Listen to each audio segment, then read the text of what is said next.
Crypto Hotep here with another trading video. This video, we're just going to go through the markets again, just like last week, go through some news events, try to check out the alts portfolio, and just discuss my overall sentiments in the market and how I'm feeling. But by no means is this financial advice. Please do your own due diligence when trading or investing into crypto. And also, a shout out, I should say, to the good folks at Coinbase. They always sponsor these videos of mine, and I've been using them for over 5 years. If you don't have a crypto account, or if you have one, feel free to use the link. And it can tie to that link. Your account, if you already have one, can tie to that link, and it actually helps and supports the channel because they will pay a portion of the transaction fee to me when you trade with them. So you don't have to give me any money. You don't have to unload your wallet, but you still be supporting the channel. As always, guys, let's jump in here with some of the news events. So unlike last week, we have a lot more news that's going on, a lot more stuff, I will say. The schedule's pretty hefty here. So, but I'll kind of just, filter some of this here. So manufacturing news probably won't have any effects on crypto. Could have some stock market volatility though. ADP employment change weekly, same thing that was last week. Producers price, so the PPI, this could have some direct correlation with crypto. Okay. Retail sales, this could not. I don't know how much it would, but again, these get announced at the same time. So 8:30 Tuesday, there could be some volatility there. Okay. The other item I would say is you have durable goods and all of that. I would say the initial jobless claims. Again, initial jobless claims right here. Previous was 220,000, and that was up. 224,000 is the forecast as of right now. So again, I would just keep an eye on it. Not too great on things right now. In terms of volatility, we're not seeing a lot of like red button issues, but just keep in mind, if we looked at the crypto market as a whole, fear and greed index is still in the lows here. So extreme fear is still the name of the game. We're at 12 right now. Yesterday we were at 10. Okay, last week we were at 17. So again, and then last month we were at 32. So we have steadily declined, and we are in a area not seen ever by Coin Market Cap's fear and greed index, meaning that this is the new low of all time for crypto fear and greed. The last time we got anywhere close was around April 2025, so this year, and that was around 17, and that was a huge rally. April was the bottom, and that rallied up. So we're hoping that this will be the same here. Altcoin season index also, it's a different tale of the story here. It looks like it's Bitcoin season right now. So Bitcoin season, currently we're sitting at about 24 out of 100. That's usually Bitcoin time. Bitcoin's time to shine right there. Okay, so as this number goes down, the Bitcoin season is further amplified. Just as a reminder, Bitcoin dominance, and we'll discuss this in the charts, Bitcoin dominance is steadily declined below 60%, which we would love to see. We want to see that. As you can see, yesterday below, last week was around that 58, and then last month was around 59. Okay. Yearly low was December 6th, 2024. So almost 1 year ago, we were at 53%. It's pretty amazing. ETF flows. So crypto ETF flows saw a net positive with the 30-day of crypto net flows, which means people were buying ETFs. So a net positive of 294 million. However, last week we saw a outflow of over 670 million, which is huge. So people were selling. Unfortunately, people were selling a lot of ETFs last week. Right? And let's go into, we can go into the charts here. if we go into the charts here, the first thing that greets us is the USDC dominance chart. You guys know this is one of my favorite charts because it really shows and provides a good story with what may happen. Okay, so if we look at USDC's dominance chart, you'll see again huge move to the upside, bullish move to the upside. However, we've seen bullish buying has stopped here with USDC. We are in a weekly mitigated resistance slash supply level, and this was the same level that marked the April 2025 stablecoin top, which I just mentioned in that coin market cap piece. Okay, we are still there. We have yet to break above it. We have broken through it, but we haven't broken above it yet. So again, something to watch here. Something to watch. This gives me hope for the alts. There's still hopium. What gives me even more hope is that USDT is telling the exact same story as USDC. So again, weekly area has hit multiple times. It has yet it has yet to push through push up past the level. It's through the level, but it hasn't pushed above the level yet. So again, hopium is still there. Here's a third case for hopium for being bullish on alts in Bitcoin. Let's look at the dollar. So the dollar, again, it is at a weekly level, just like the stable coins. It's pretty crazy how this is all lining up. So dollar is right here, weekly levels, been tapped multiple times.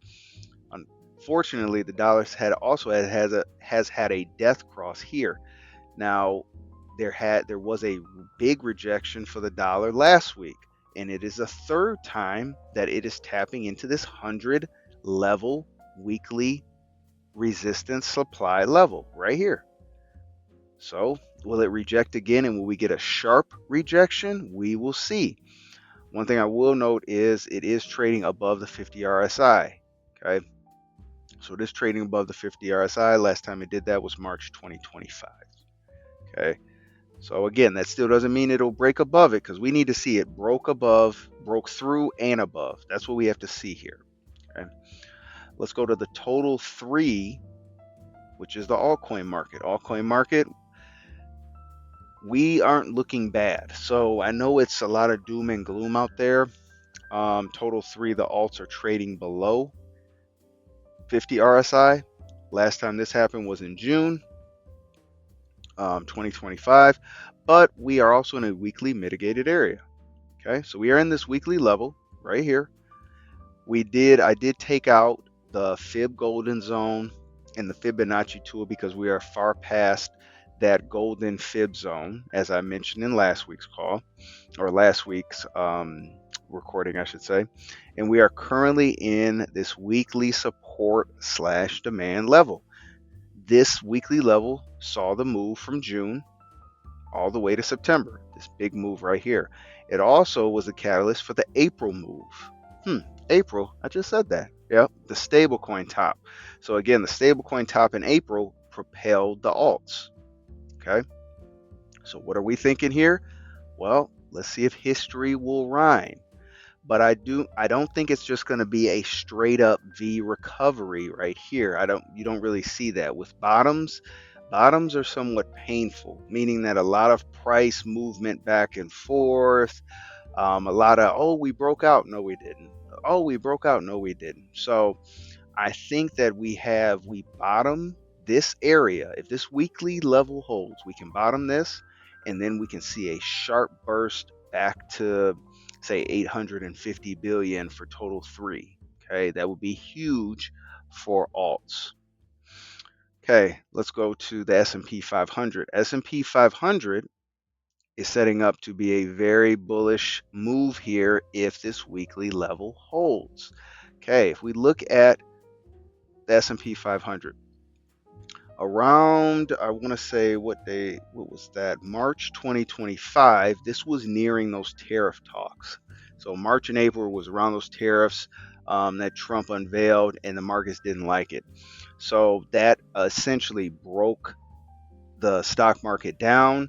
We saw a change of character And what that means is it was a change in sentiment in the market based on price action.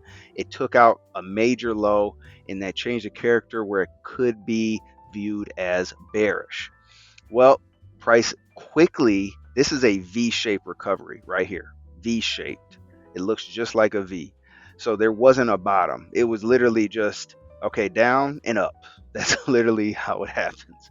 So price regained itself and then propelled up from April all the way until October without the sign of a major bearish red candle. So now we do have a candle, but honestly, this looks like a break and retest back into this level here, this weekly level, which could then be used as a trampoline for price. This is what I'm thinking. Okay. And if we go into, let's go into Bitcoin here.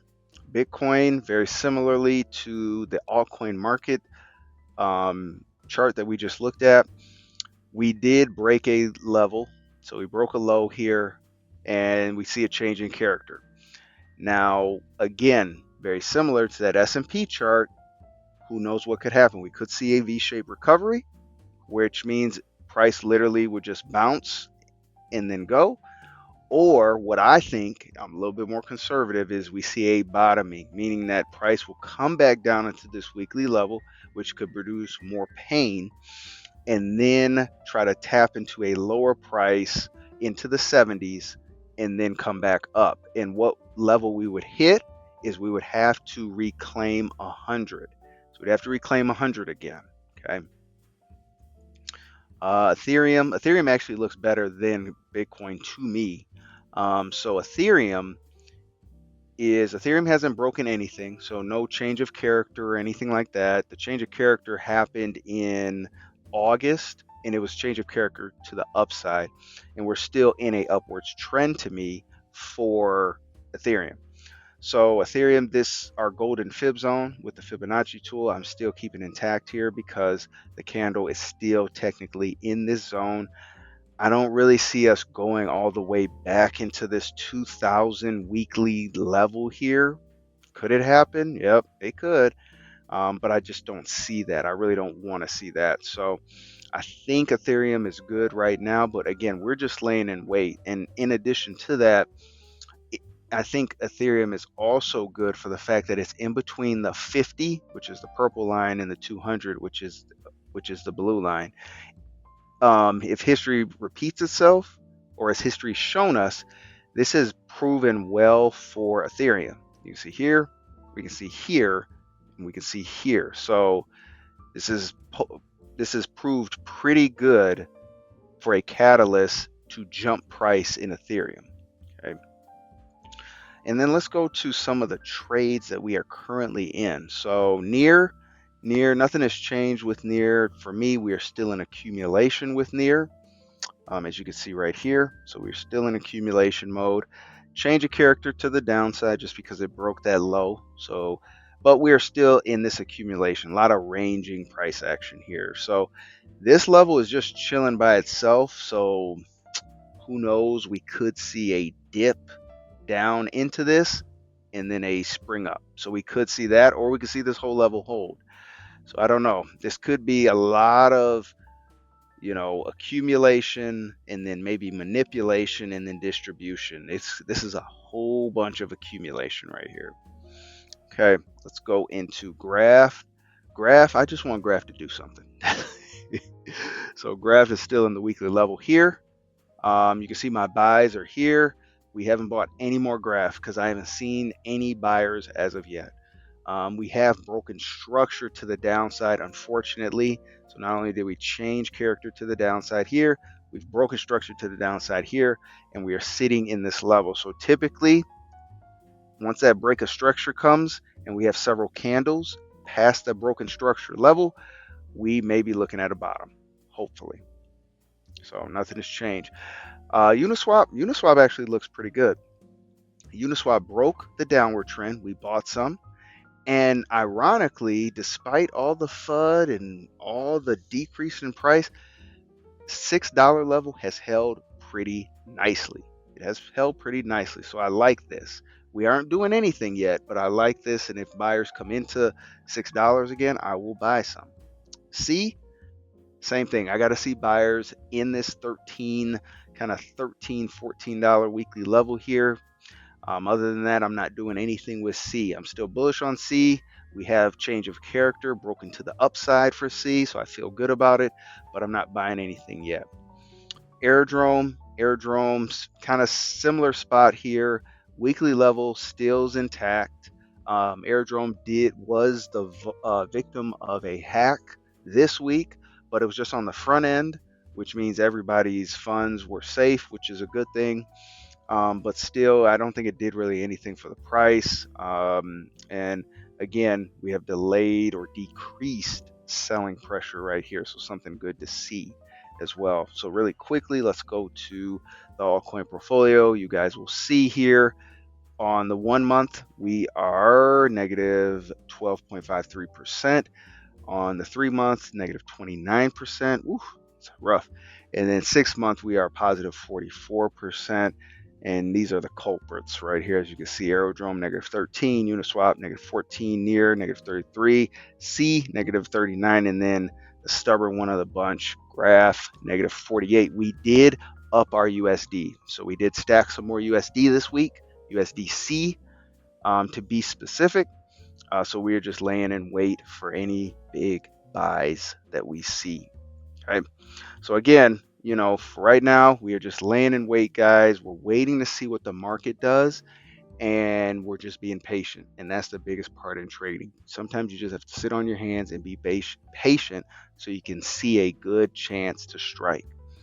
As always, guys, if this video was helpful, feel free to like, subscribe, comment. Let me know what you think. Share the video. Just so it can get out and help the algorithm, so it can be spread to other like-minded people as yourself. But as always, guys, thank you and happy trading.